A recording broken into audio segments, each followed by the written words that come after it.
การสร้างแบบเสื้อคอเปิดต่อระบาย3 ชั้นเนาะ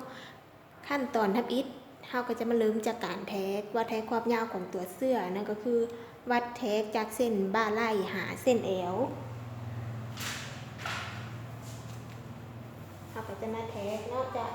เส้นบ่าไหล่หาเส้นเอวก็คือตัวนี้ประมาณ16หรือ17นิ้วเนาะประมาณนี้หาเส้นเอวหลังจากนั้นเราก็จะมาขีดเส้นบ่าไหล่เนาะเส้นบ่าไหล่ก็คือจากจุดนี้หาจุดนี้เนาะจุดที่หมายไว้ก็คือฮอปบ่าไหล่ก็คือความกว้างของบ่าไหล่หาร2ได้เท่าใดเราก็มาหมายจุดไว้หลังจากหมายจุดไว้แล้วเราก็จะมานับลงเนาะนับลดบ่าไหล่ลงมาจากจุดนี้หาบ่าไหล่ก็คือ3เส้นเนาะหลังจากนั้นเราก็จะขีดเส้นเชื่อมต่อจากเส้นคอเนาะบ่าไหล่เลยหลังจากได้บ่าไหล่แล้วเราก็จะมาเส้นเอิ๊กก็คือจากจุดลดของบ่าไหล่นี้เนาะหาเส้นเอิ๊กคือฮอปวงแขนหาร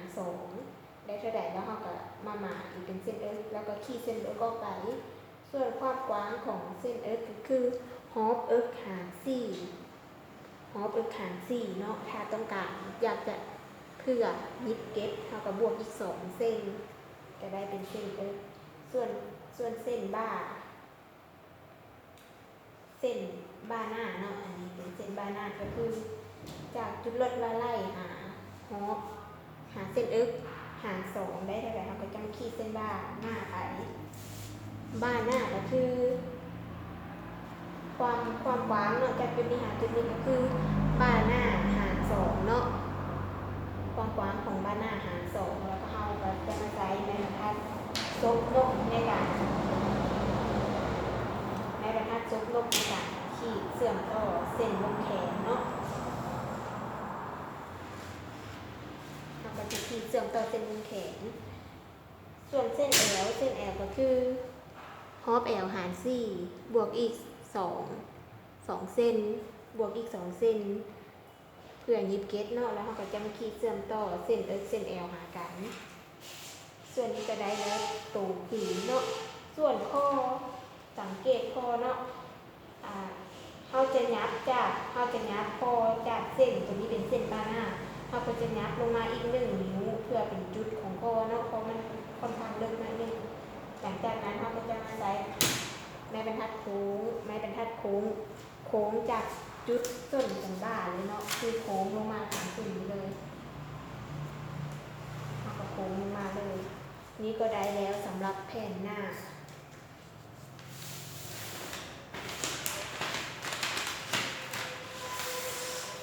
ส่วนแผ่นหลังก็คือกระเบ็ดแผ่นหน้าเนาะความยาวอย่างเท่ากันมืดคือขีดมานี่ก็เป็นตัวนี้เส้นแอวเส้นเอิ๊กแล้วก็เส้นบ่าหลังเนาะแล้วเราก็จะมาขีดโค้งวงแขนตัวนี้มันจะเป็นแบบเสื้อที่สังเกตเนาะจะติดกระดุมทางหลังส่วนคอทางด้านหลังเราก็ใช้ไม้บรรทัดซบนกในการโค้งไปเลยโค้งตามนี้เลยเนาะส่วนข้างหลังเขาจะโค้งลงลึกนิดนึงเพื่อว่าเป็นเสื้อที่แบบว่าอาจจะสู้หลังนิดนึงเขาก็โค้งลึกลงเนาะลึกลงห่างจากเส้นเอิ๊กประมาณ1 นิ้วประมาณนี้เนาะนี่ก็ได้แล้วส่วน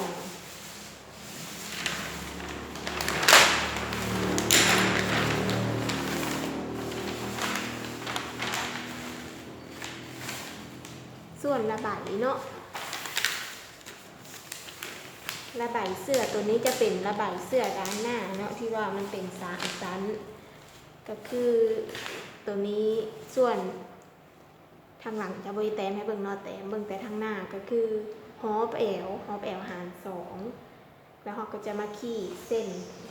ใส่นี้เลยเนาะนี้ก็คือฮอปเอวหาร2แล้วหลังจากนั้นเราก็จะมาโค้งถ้าอยากจะให้มันที่ว่ามันย้วยหลายหรือว่ามันเป็นจีบที่งามก็อาจจะโค้งลึกลงมาหลังจากนั้นเราก็จะมาเทสจากจุดที่เราโค้งลงมาเนาะหาจุดนี้คือมันมี3 ชั้น ก็คือความยาวของระบายเสื้อตามที่เราต้องการ แล้วเราก็จะมาขีดเป็นขีดโค้งเลยเนาะเป็นสั้นในสั้นที่สองแล้วก็สั้นหน้าสุดเนาะก็เป็น3สั้นเวลาที่เราไปตัดใส่แพรเราก็คือตัดไปตามนี้เนาะคือตัดสั้นในก่อนหลังจากได้แล้วเราก็มาตัดตัวนี้ทิ่ม